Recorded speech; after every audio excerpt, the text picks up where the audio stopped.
It's a comfort food. I think Italian is the ultimate comfort food. And that's unusual considering Drew Ward grew up in Tennessee on down-home Southern cooking. Plus, my wife's family's Italian, so it's, I got sucked into it. Now, he's the executive chef at a Charlotte landmark, Mama Ricotta's. We've been eating here for years, so we just love it. A restaurant with an intensely loyal following. Owner Frank Chiavelli opened Mama Ricotta's with 10 recipes from his mother and grandmother, like their tomato sauce. I wanted to cook it not like a restaurant, I wanted to cook it like home. And this is how you cook tomato sauce at home. That's a lot of basil. The sauce also has lots of tomatoes imported from Italy, plus carrots, garlic, and onions. People really like our tomato sauce. I think it's one of the marks of a good Italian restaurant. It simmers for hours, soaking up the flavors.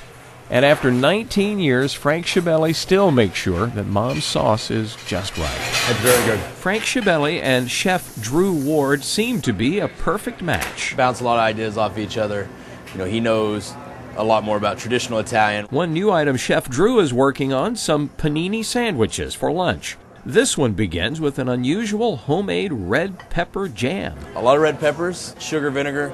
It's really about it. So it is a jam with peppers. It is, absolutely. Then fresh mozzarella cheese. They make it here every day. True as panini is, it's all about the quality of the ingredients. Great bread, really good cheese, great meat. On this panini, the meat is a smoked prosciutto. Slice it very thin. The meat, the cheese, and the pepper jam are all layered on homemade ciabatta bread, then onto the panini press. Pressing it just makes the bread nice and crispy, and it also compacts the sandwich. And there you go. A little sweet, a little spicy. And it's delicious. In fact, that's a word we kept hearing from customers. Delicious. About everything here at Mama Ricotta's. I had penne alla vodka for lunch today and a Tuscan salad. How was it? It was delicious. Penne alla vodka is Italian bacon flamed in a shot of vodka with spices, heavy cream, tomato sauce, and penne pasta. I could eat penne alla vodka every day and not get sick of it.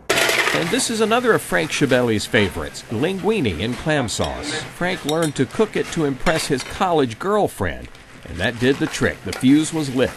Not the romantic fuse. It turned out good enough to make me want to cook some more. After graduating from Wake Forest, he borrowed some money and opened Mama Ricotta's. We have a lot of people who are very happy with what we make. Now pizza? Pizza covered with handmade mozzarella cheese, baked in a wood-fired oven. I'm getting a calzone today. I'm being a bad girl. She's happy to be bad. That calzone stuffed with eggplant and cheese is the size of a football. And I like the rolls. Everybody likes the fresh-baked homemade garlic rolls. You're working on that bread now. Uh-huh.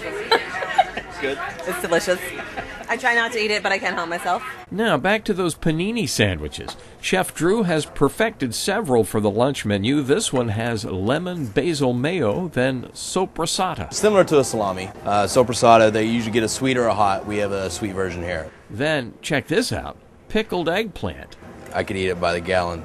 It's got a good garlic flavor to it. All of those ingredients go onto Cuban bread, brought here from Miami. So it gets a really nice crunch to it. And yet another dish Chef Drew's working on, a shrimp carciofi salad. Carciofi is artichokes. To me, artichokes and shrimp go great together. The shrimp and the marinated artichokes sit on a bed of lettuce with a caper lemon vinaigrette. Very mild, light salad. So the menu keeps growing here at Mama Ricotta's with new items, plus Frank Chiavelli's family favorites, such as his mother's penne chicken and broccoli. Billions and billions sold like McDonald's. But to think it all started with that college date, Frank Chiavelli trying to impress a girl called home to learn a little Italian cooking. It changed his life. Called up and learned how to cook, and had I gone to school in Boston and there was a lot of good Italian food, who's to say that I've been doing the same thing? I love what I do.